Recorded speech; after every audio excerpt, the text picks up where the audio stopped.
I want you to do me a favor. Yeah, sure. I want you to hit me as hard as you can.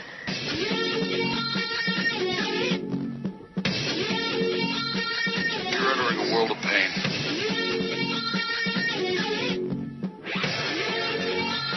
Whole world gone crazy!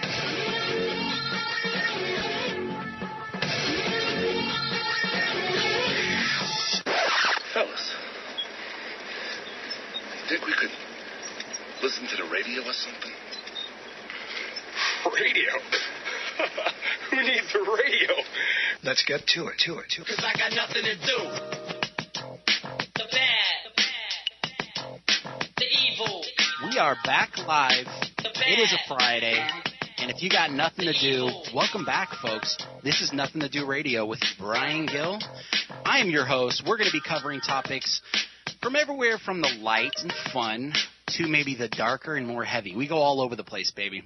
But if you got nothing to do on Fridays at 5, tune in to 1050 Kcaa.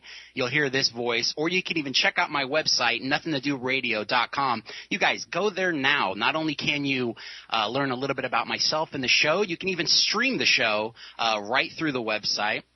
And a cool thing that I got on my homepage, I keep up to date with all the news. And the even better part is I got a nice little, I guess it'd be called a widget. I think a widget is the word for my homepage. It connects all of my social networking, my Facebook, my Twitter, my podcast, my YouTube videos, everything into one beautiful little page so you can see what I'm up to.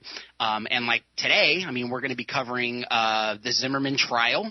That's finishing up right now. And so all of my little posts, maybe any articles I've been reading, if I link those to my Twitter, boom. Automatically, baby. It's on the Nothing to Do Radio homepage. So you guys check that out, NothingToDoRadio.com. I want you guys to call in, too. I want some debate. I want some comments. I want criticisms, and maybe even an agreement. Or an agreement. Is that the word? I don't get a lot of those, but it'd be fun to hear. 888-909-1050. Today, guys, I want to know, if you're in that jury, if you're one of those 6 females, put yourself into the mind of a female. And after you're done playing with your boobs, because us guys always say if we had one day to be a female, we'd pretty much blow that day sitting in the house playing with our boobs. But put yourself into the mind of those female jurors in Florida, what are they thinking, and what would you do? Either putting your biases aside or not. Honestly, call in. Tell me your biases. I want to know maybe the emotions that would make you a bad juror, honestly. But I want to know, what do you think? Should George Zimmerman, who is right now, the judge told the jury, one of her instructions was second-degree murder isn't the only charge they could charge George Zimmerman with. They could also hit him with manslaughter, which in text is a lesser crime. The intent doesn't have to be as malicious as, let's say, with second-degree murder. But honestly, with Florida and with the certain circumstances, such as using the gun, it's 30 years in prison. So even if he gets the lesser charge, which people are saying, if anything, if he doesn't get a full acquittal, the higher percentage chance of a charge that he would get that may stick is manslaughter. That's 30 years, baby. He's 29 years old. He's younger than me by only a few months. He won't be getting out of jail till he's near 60. So it's going to be a hell of a day for him. Fun weekend. The jury currently, right now, they are they're in deliberations, but they actually just recessed. They recessed at 6 o'clock Eastern, 3-hour time. But they're going to be coming back. They're working Saturdays. Justice doesn't sleep. So we're going to be getting into the Zimmerman trial. I want to know what you guys think. I want to know the people who think he should be guilty and honestly guilty of murder, that you guys think that he had that in his mind when he saw Trayvon that fateful night. Faithful. I didn't say faithful. I said faithful. Fateful night. Or if it was a scuffle, he was getting his ass kicked, he panicked and shot the dude because he feared for his life. And if you think it's honestly self-defense, 888-909-1050. This is Nothing to Do Radio, baby. Who's my engineer today? Who do I got in there? Hey, you got Joe, man. Hey, Joe. How are you, Joe? Good. How are you? Joe, I actually have I'm going to start a little bit with a funner tone. You seem like a pretty exciting dude. I was actually thinking about the topic of joint Facebook profiles earlier this week. Do you see a lot of those? It's rare. My instinct is it's a bad idea. It's a bad idea. Or do you think it's an idea that was created because either the woman or the man in the joint Facebook, something happened. He either hooked up maybe with an old high school ex, or honestly, it might even be something as minor as an old high school ex started IMing him, and the girl thought, hey, if I strap my name along with his on this Facebook, it's probably going to keep some of those exes at bay. So yeah, the reason I'm actually talking about it now, it came up about a month ago. I was doing a story about a teacher, actually from my old high school, Centennial in Corona. A teacher there, a female teacher there, was accused of having sex with multiple students. Us guys love those stories. They're fantasies of hope, and it also makes you a little bitter and angry. Like, what was wrong with me? Even the guy teachers who are hitting on the guy teachers, you're kind of like, what was wrong with me? You know. Yeah, she had a joint account with her husband. They took down the Facebook account pretty quick after the accusations came out, because I'm sure she got a lot of friend requests, mine included. But I was able to take a few pictures of her Facebook, and a few little fun status updates she had. She was calling a sexual predator in the neighborhood a pervert, which I thought was funny, so I took a picture of that. That's on NothingToDoRadio.com too. But yeah, she had a joint account with her husband.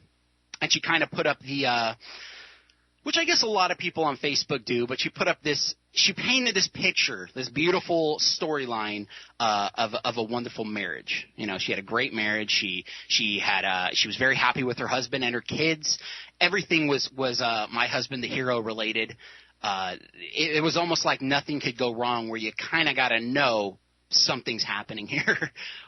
If you're so secure in your relationship, why are you bragging? People who brag a lot, people who brag constantly in their Facebook about their relationships, what are you trying to sell? Or who are you trying to sell it to? Are we future dates of your husband or wife? Are you trying to sell us on, like, hey, as soon as he leaves here, you guys definitely pick this one up? It's like you're selling an old car, and you're trying to hide the fact that it drips a lot of oil to us by telling us how beautiful the headlights are. Again, back to boobs. Everything always goes back to boobs with me. Yeah, I noticed that. It's either one of two things. You have a joint account because the exes are hitting him up or her up. But I have a feeling it's the female exes. It's the alcohol at night. Alcohol and IMs. They are a beautiful match. They're deadly, but it's that beautiful chaos that can be created with a couple rum and cokes and a Facebook account open. So you're saying it's just trust issues is causing this? I think it's pretty much, yeah, I think it comes down to trust issues. It can't be like love and wanting to share? Share what? Their lives. I don't know. Yeah, but I mean, you could kind of do that solo-wise. Yeah, I get what you're saying, and I still think it's such a trust thing, because if you can't – I always do this analogy. I've been with my girlfriend for 12 years, happily. And I always say, and I try not to be arrogant about it, but my wisdom that I sometimes give to people, specifically women who sometimes tend to keep their man a little too much under house and key, but I know a lot of dudes who do it too. They don't let their girlfriend go out. They have to be with them 24/7. And a lot of time, those people that you always see, they're always together. She's always, she never has to worry about finding a chair at the restaurant because she's sitting on his lap. That relationship, people are confused by going, wow, that couple is great together. They never want to be apart. There's a reason that myself, in my relationship, I think we've stayed so strong, is because we were able to separate our identities enough where we could still have our own identities when we went out on the town. When we went out with our friends, we still kind of – the only rule we had was don't bang another person. That's it with me and my girlfriend. I was like, I've let her go to Vegas with her friends who a couple of them were strippers. And I said, you know what? Hop on the plane, have fun. I trust you. The only rule we have is just don't bang another person. Other than that, what are people so afraid of with letting the person go a little bit? And I always do the analogy of there was a lost dog, actually. This works perfect for my analogy. A couple was out looking for their dog. He ran out, and they told me, they came up and said, hey, have you seen this little terrier? It ran out. They said as soon as they opened the door, the dog jetted out. I have a dog. I have a little Chihuahua wiener dog, Lucky. He never does that. I can keep the door open, and he'll never jet out, and I don't have to worry about him running out into the street. Why? In my opinion, I take him out 2 to 3 walks a day. I let him stretch his legs. I let him get out and see the world and not be so curious that the second that door cracks, he's jetting out to see what's out there. I kind of it releases the vent. It kind of it lets Some men are dogs. Oh, some. No, all of us are. Automatically, we're going. I like we're that going into analogy. the men are dogs segment. Yeah, of course we are. But honestly, women, men are dogs. Women are bored. And that's when women cheat. Men cheat because they're dogs. Women cheat because they're bored. And so if you're constantly keeping them locked in, I'm telling you, the second an opportunity comes in, and that opportunity could be a guy at work who likes to talk with her, an extra 5 minutes on their lunch break. She's always late coming back from lunch because she's having a great conversation with Ben. It's always a Ben. Ben's always a scumbag that's always in the batter's box trying to get your girlfriend's box. Always. It seems like that. Yeah, she's bored. The woman's bored. But if you give her that space to find her own identity, and with the Facebook, the joint accounts, it's a perfect example. You don't even have your own identity on something that's supposed to be about you. I have people on my Facebook from 4th grade all the way up to the person I lost my virginity to the first girl I ever made out with, to my family, and not all of them are in the same circle. Yeah, I have all those people. It's cool to kind of keep up with them and for them to see what kind of man I become and check out what's going on with my life and still know that my girlfriend and my relationship, it is part of the spectrum of me, but it's not all me. It's not the giant cloud over me that shadows all my other traits, because then you kind of get muddled, you get confused, and before long a person may feel like they're drowning and bang one of their students, allegedly, like the teacher at Centennial did. So joint Facebook accounts.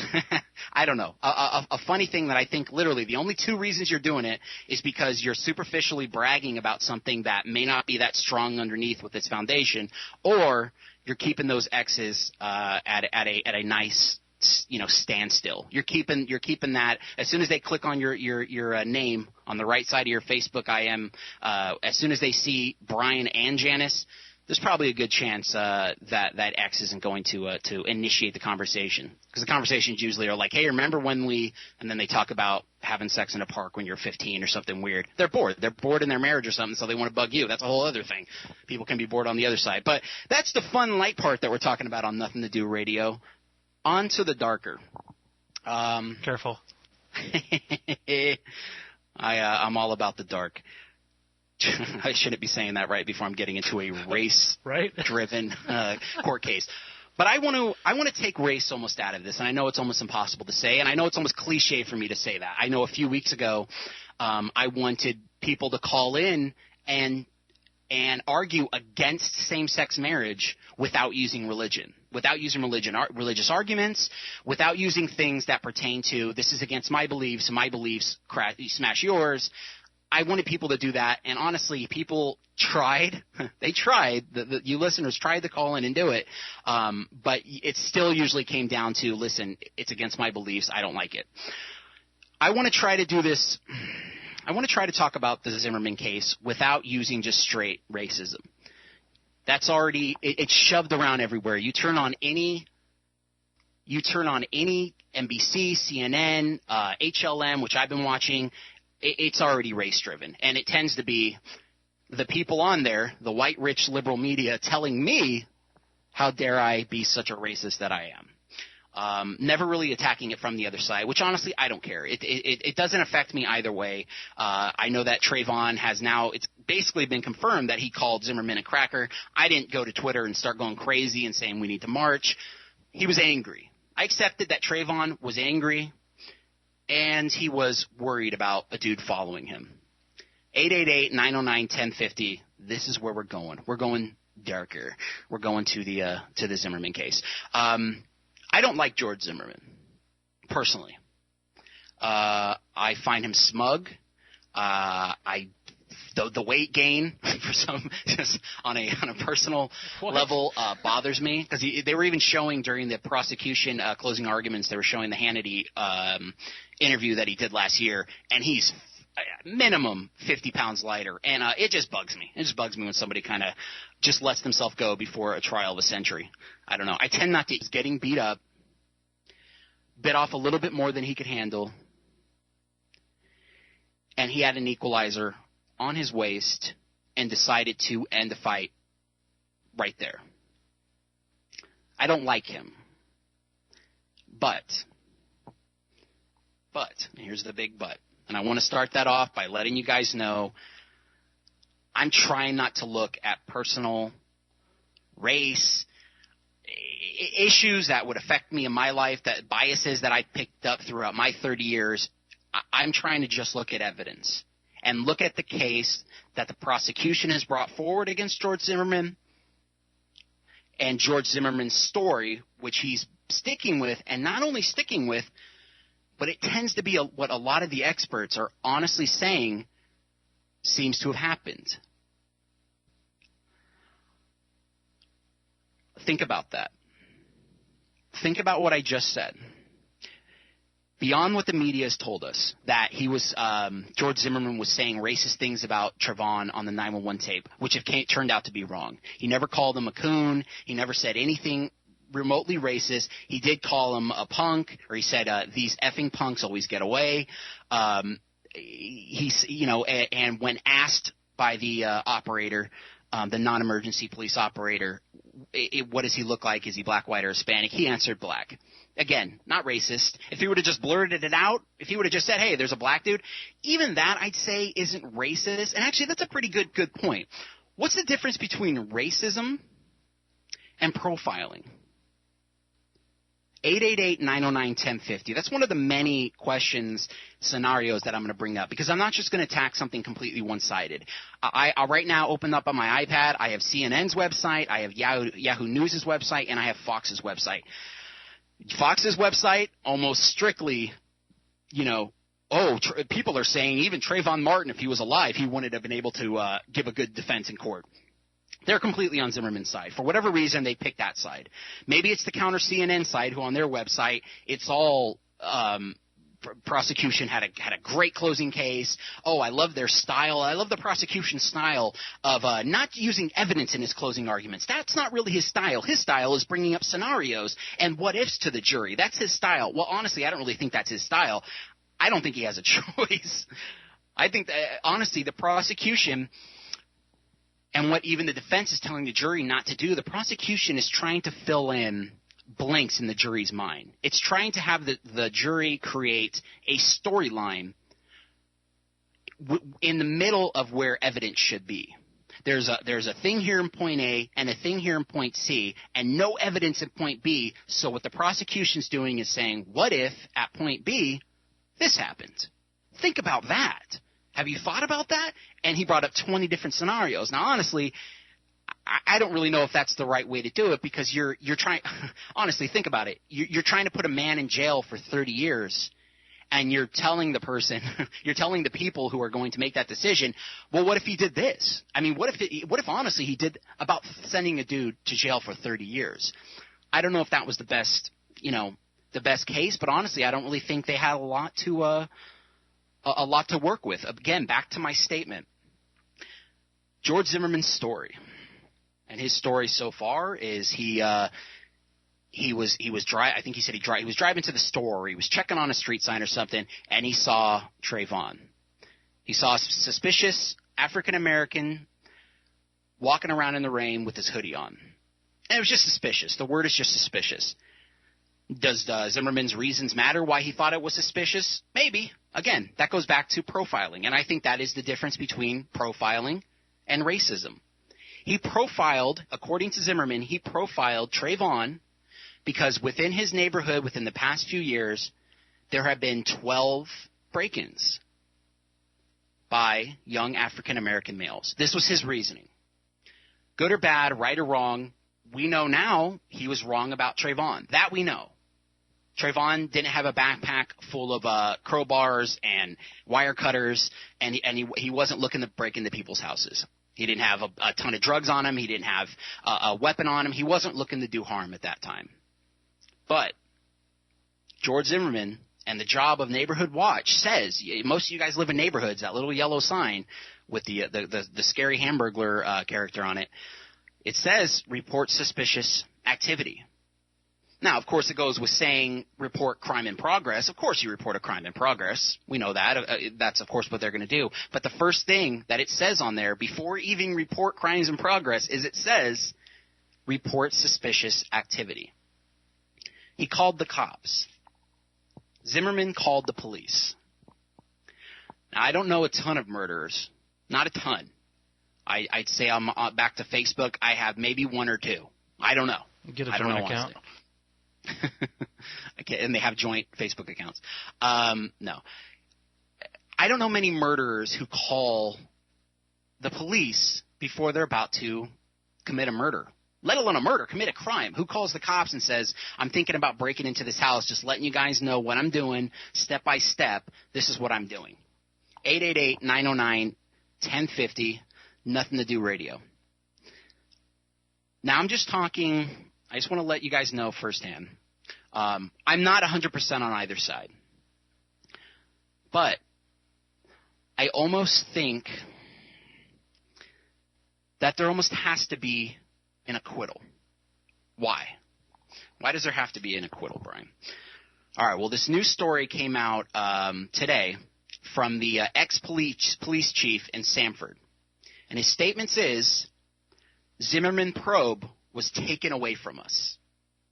It was taken away from us, meaning the case that they were working on with Zimmerman was taken out of their control. Their investigation was no longer needed. You know those movies where the FBI walks in and goes, it's no longer your crime scene, it's mine, you report to me, give me all your information, I'll take it from here. It was something like that, but with a little bit more of a political tone.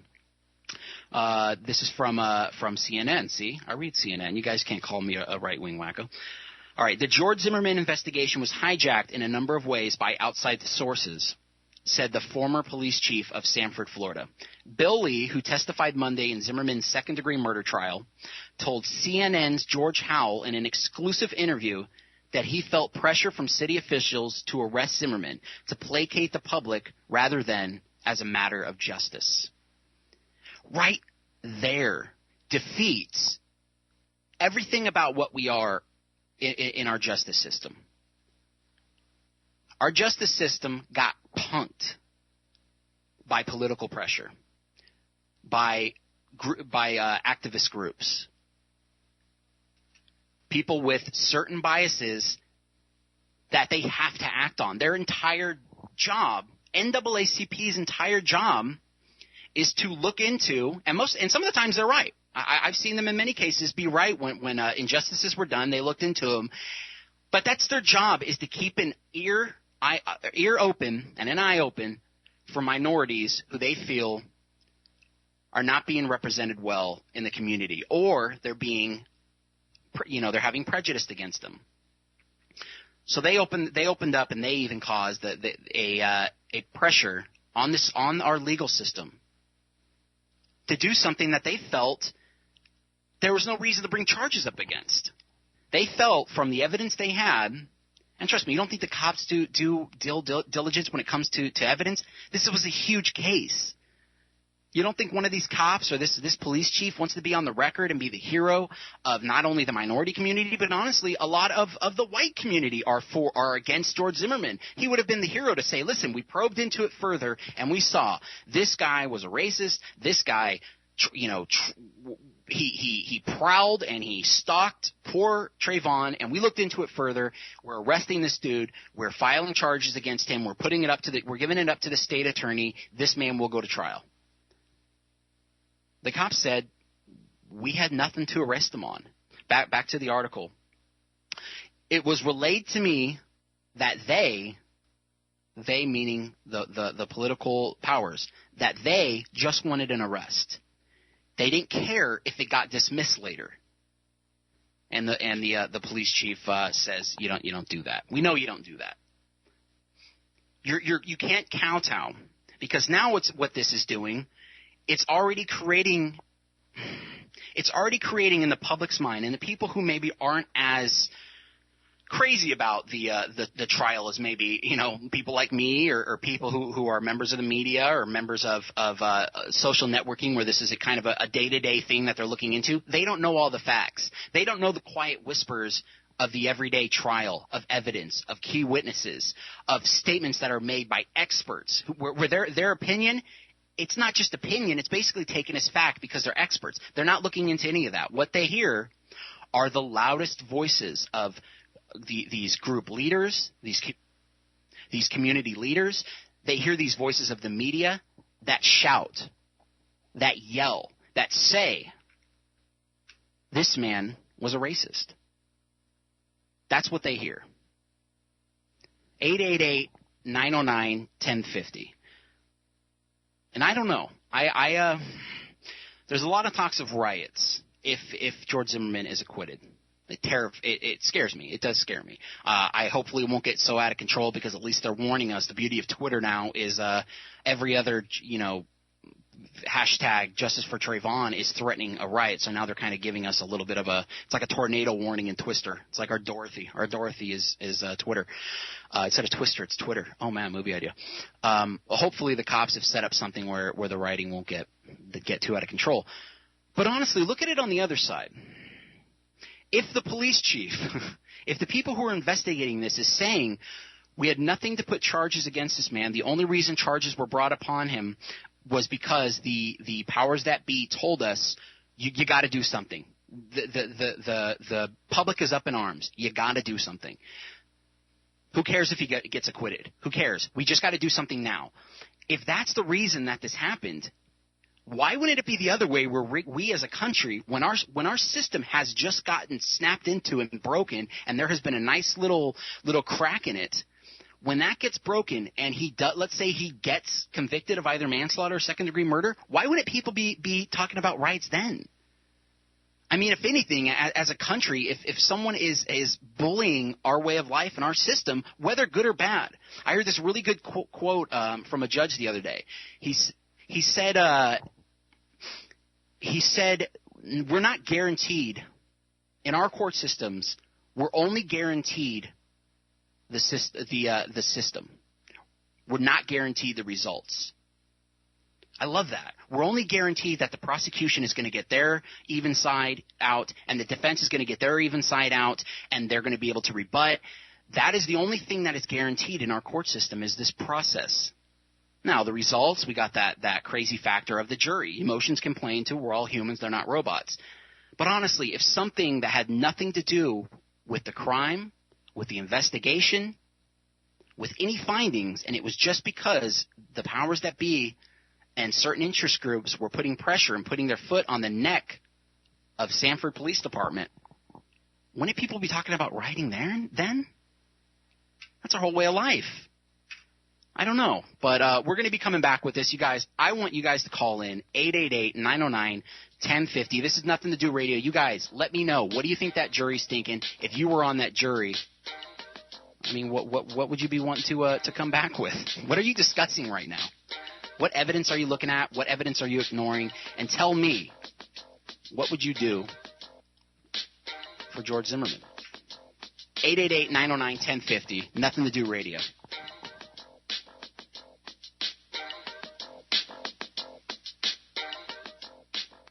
Nothing to do. Sick of my voice yet? This is Bryan from the Nothing to Do Radio Show, and this is my commercial. Kcaa decided to keep me on a little bit longer, and with a new deal comes new sponsors. Do you have an online or local business and you're interested in buying some ad time on a popular radio show? Visit NothingToDoRadio.com to get all the details on how you can get involved with this fantastic show. Live reads, 30-second commercial spots, Facebook and Twitter shout-outs for your company to over 15,000 followers, and even premium ad space on my website, NothingToDoRadio.com. So if you enjoy the program, and if you're interested in getting people in the door, then go ahead and visit NothingToDoRadio.com, and let's start us a beautiful relationship. Nothing to Do Radio, Fridays at 5 on KCAA, 1050 AM, the station that leaves no listener behind.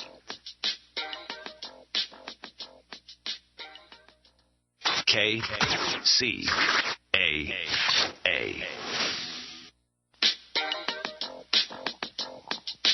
Nothing to Do Radio, coming at you. We are back, and we are talking about the trial. I don't know if we can say century. It's pretty early. We're only into the second decade of the century. Let's say trial of the half a decade. The George Zimmerman trial. He is currently, I don't know, what do you think? The night before, you're most likely going to get your fate. I don't know if the jury's going to be wrapped up by tomorrow, but there's a good chance. They went 3 hours into deliberations today. They ended at 6 Eastern, and they will be back in the courthouse tomorrow to maybe wrap up. What are you doing the night before? Joe, what do you think you'd be doing? Is there some Tylenol PM going into your system, you think, the night before? What? There's got to be. How do you sleep? Dude, if I like had $20 left off of my paycheck, I can't sleep for a night because I'm trying to think of where it went, and I race through it in my brain, and I'm realizing now that was a horrible example because it's only $20. But yeah, you gotta have trouble sleeping. The next day, you're either going to determine one of two things: you're going to jail for 30 years, or basically for the rest of your life. Either one of those charges, second-degree murder, you're going to jail for the rest of your life. Manslaughter, 30 years. I thought you were asking what I'd be doing. Would you be smoking up? You would be. I'd be getting plenty of sleep. What would you be doing, though? I mean, that's what I was thinking when I was looking at him in the courthouse.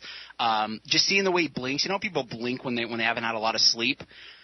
It's just like you got to be in the dream sequence right now. Maybe you've gotten used to it. I was even looking at Trayvon's parents, just kind of the blank stare of every night thinking about this. If you've ever had something just run through your brain every day and night, something even as harsh as a close friend or family member dying, how violent it feels, how violent the emotions feel, and how much it hurts.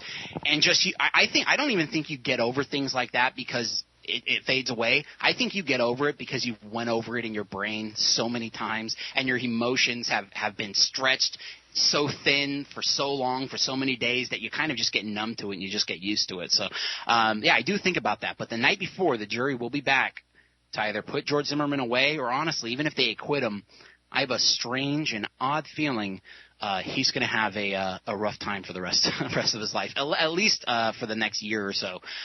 He's going to need some police protection, which is scary. People are talking about riots if he's acquitted. If you go on Twitter, you go under the hashtag Justice for Trayvon or the Zimmerman trial. A lot of people threatening that any black person sees him, they're going to kill him, and it's scary stuff. And I hope it doesn't get to that. But we're talking right now on Nothing to Do Radio about. I don't want to say I'm on the fence, but I just don't want to go completely on either side because we already have those. You got your Fox News, who are completely George Zimmerman, and then you got your CNN, CBS's, basically every other network, including my own NBC, who are all over this man being a murderer of a child. If you notice during the trial too, the prosecutor, every time he would slip up and say a 17-year-old man, he would always pause and go, child. You'd always have to throw that little jab, and it's like we get it, dude. That was a. You got to be honest though, Trayvon. He wasn't a choir nerd. That dude could probably kick my ass when I was 17, and when now I'm 30 years old. So he looked like a kid who could scrap. I got to be honest. And he looked like he was a little bit in the fighting, and that even goes into what is acceptable.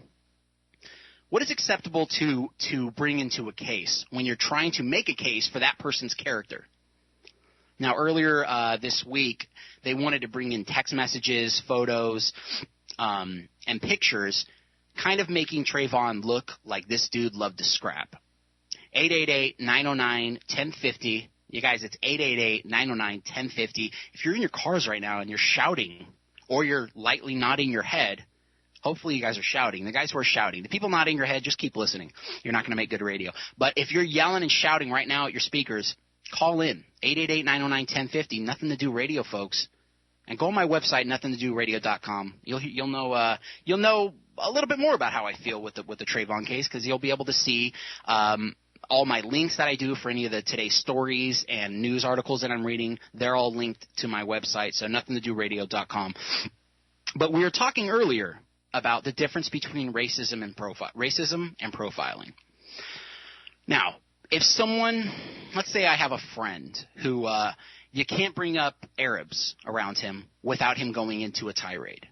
He has something in him that he lumps them all into one group. He hates them. He says every racial epithet that he can. He says every negative thing that he can. There's no hope for them. There's no hope for any of them. They're all the same. And that's his opinion, period. And let's say nothing has really even caused him to have that opinion. He wasn't beaten up by a Middle Eastern kid in high school. He wasn't in Iraq. He just has a preconceived notion about a certain person based on their group, their ethnicity, their race. I'd say that's a pretty good definition for racism. Profiling. Now it gets a little bit more complicated. What is profiling? Let's go back to the Middle Eastern. At the airports, they tend to profile and pull aside and check people who have typical Middle Eastern or Muslim/Muslim names or even appearances. Is that racist? What's the difference between the two? Again, I think it goes back to a non-reasonable preconceived notion on that person based on their race. There is a reason why maybe, and maybe even accepted by a lot of us, why Middle Easterns are maybe checked into a little bit more at airports. We've kind of signed that off for a few troubles we've had in the past with them that have to do with airplanes. There was a thing a few years back. I'm sure you read about it. There's a reason for it. It's not based off of blind hatred. It's not an uneducated, ignorant, I hate this person, bigoted way of thinking. It's an educated guess. It's a cost of doing business. I'll take someone yelling racist at me if out of these 2,000 people I'm checking, these 2,000 Arabs I'm checking at the airport, if one of them might have ties to an activity that could be deemed terrorist. I can kind of write that off as okay. Again, I like that term, cost of doing business. You know, you hit on 100 girls at the club. You get slapped by 99 of them at that 100th one. Whew, it's magical. It's the cost of doing business. You'll take the criticism if it can protect lives. How does that pertain to the to old George Zimmerman, Jorge Zimmerman? I'll say so people know he's Hispanic. No, I'm joking. George Zimmerman. The reason he had his preconceived notions towards Trayvon, according to him, is he had tons of break-ins in his neighborhood. He had 12 break-ins, I think it was in the last 2 or 3 years, and they always fit the same description. Young, male, black.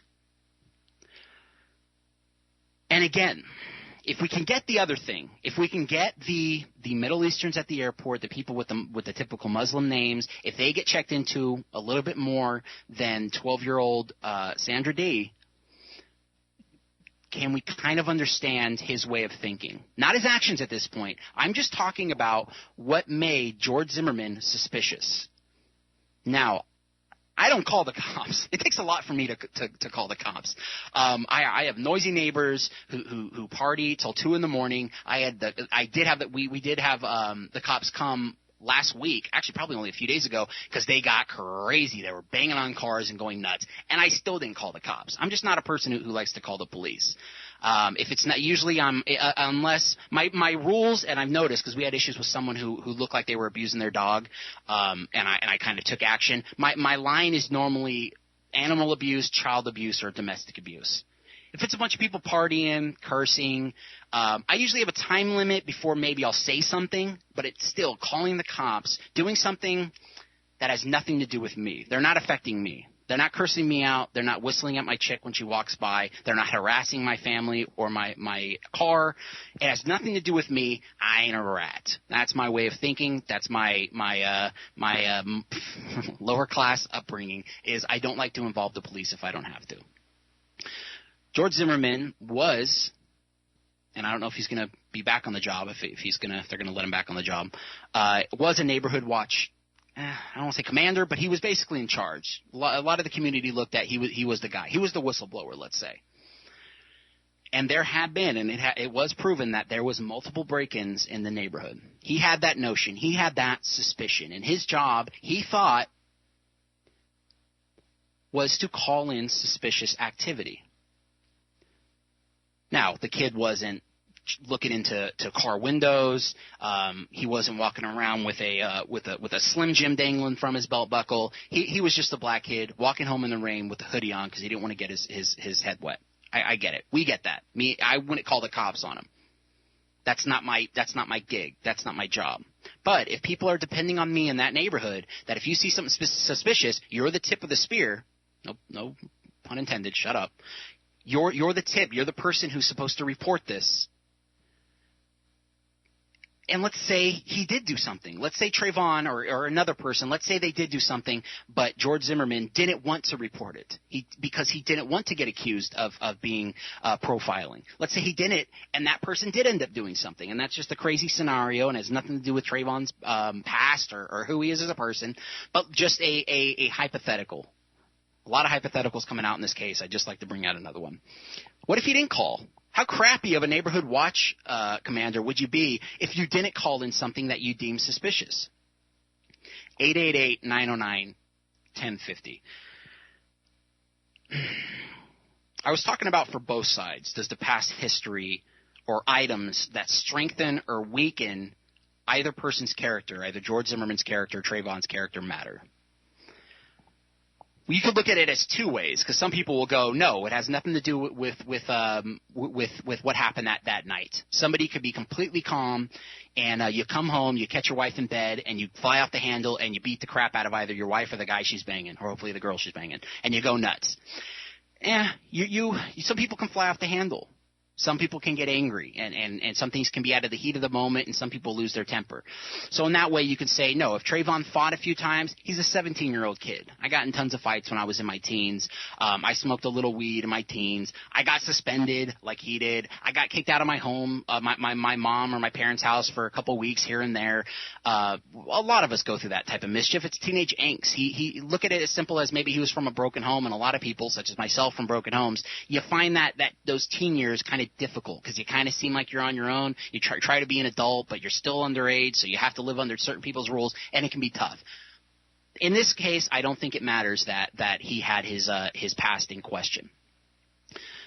But with the George Zimmerman thing, they had no problem bringing in his school grades, and the fact that he was not good enough to become a cop, and the prosecution had no problem calling him a wannabe cop 15 times.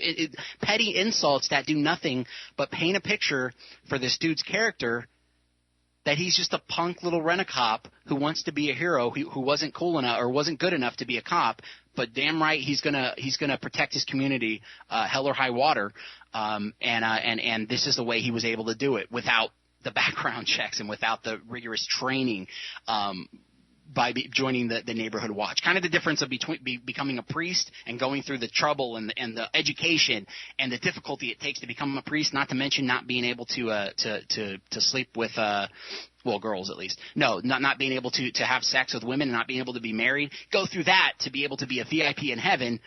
Or you can just go to a weekend course or get a certificate that says you're a reverend or a pastor or something like that. You just get something and you go, hey, I'm still going to be in the VIP line in heaven. You know, I didn't go through the rigorous training of becoming a priest, but hey, I'm still a man of God.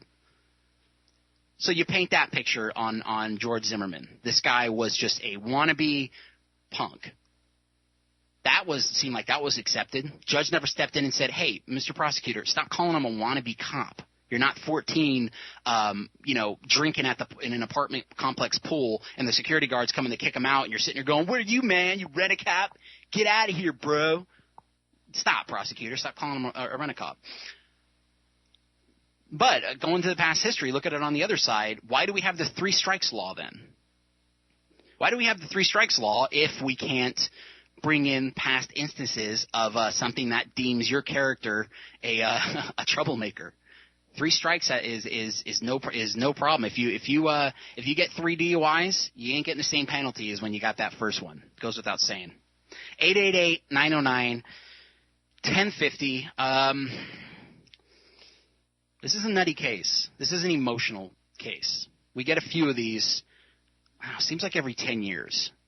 The last one that caused the riots, then I believe it was 93. Rodney King. The police officers who beat him up, they were acquitted, and people went nuts. People talked about it. It was kind of a sign of the times it was something boiling over anyways, that police have been doing racist crap like that forever, and no one ever really caught him. And finally we did catch him, and they still get off, and that's what made him explode. It almost seemed like maybe we needed something like that. As horrible as it sounds, maybe we needed something like that. At least deemed in their mind. In the rioters' minds. People are talking about rioting now. People are talking about killing him if he gets acquitted.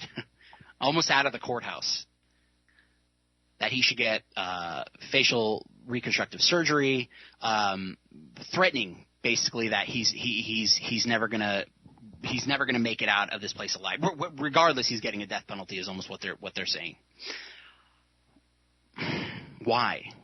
What is that doing? What is that solving? And I know that sounds like a complete cliche and stupid thing to ask, but really, what would that accomplish?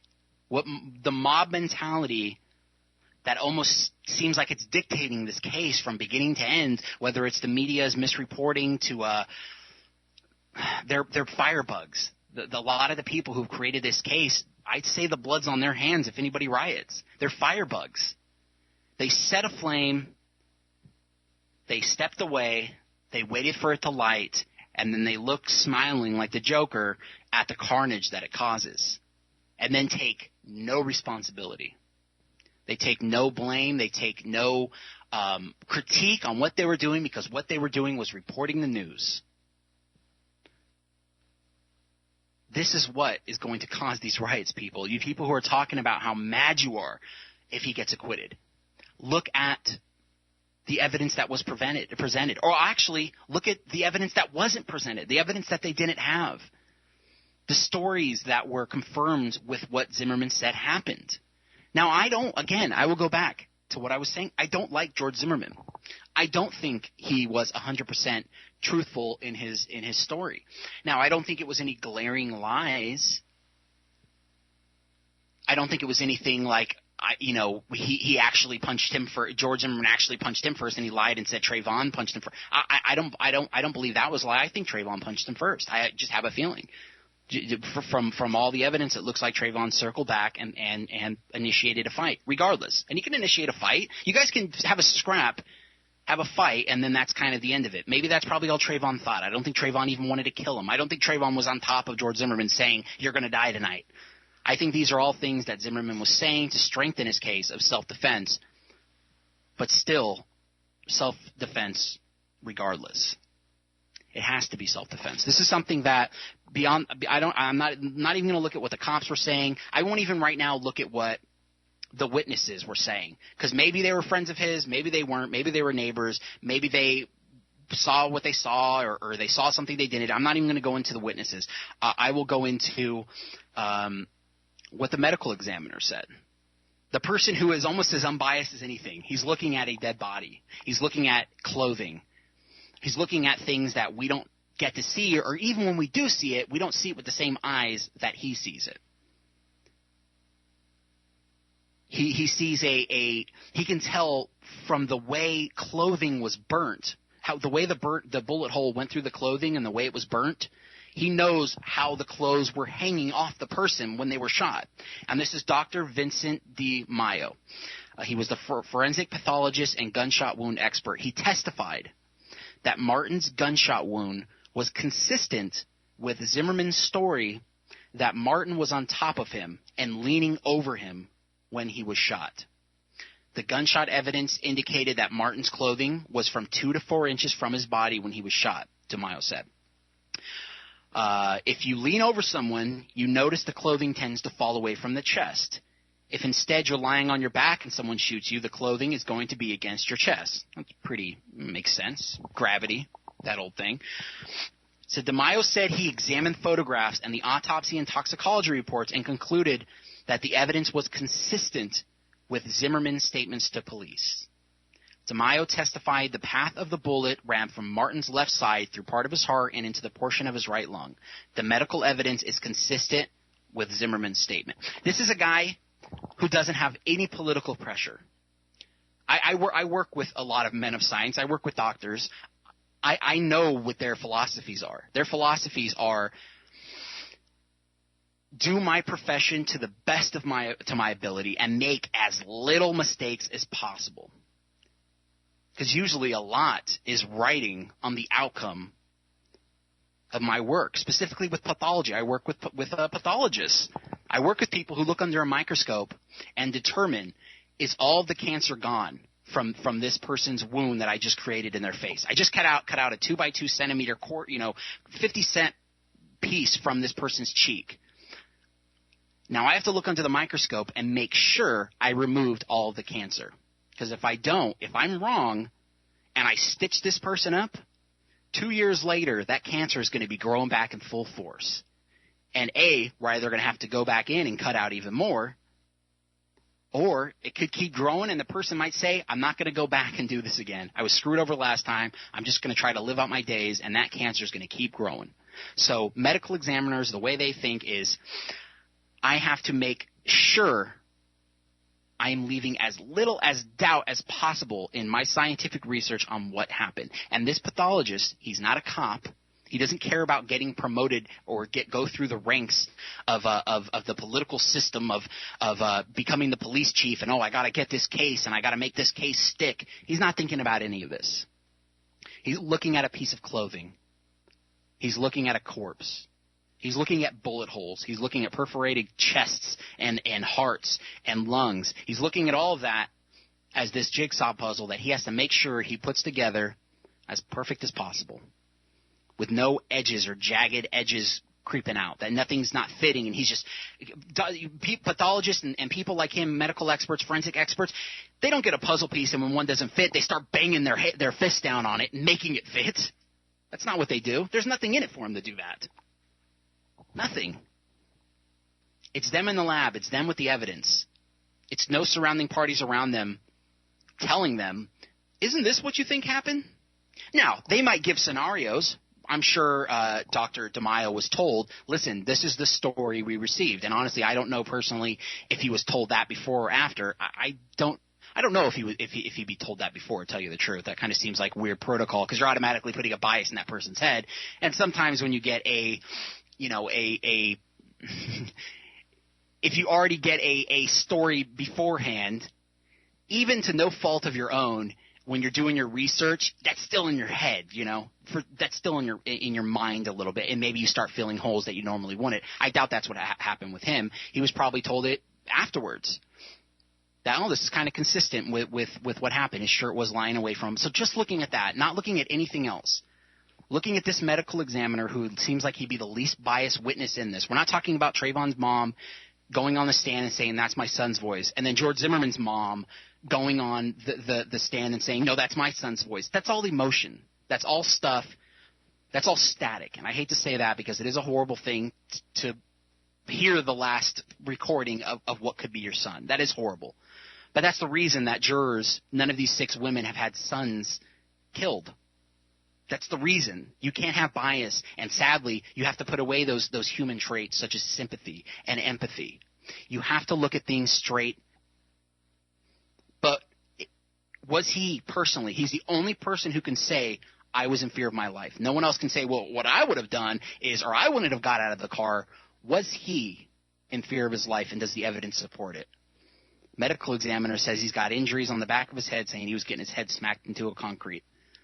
Concrete's a weapon, folks. Concrete does not yield, as the medical examiner said on the stand yesterday. It doesn't yield. Your skull yields, not the concrete.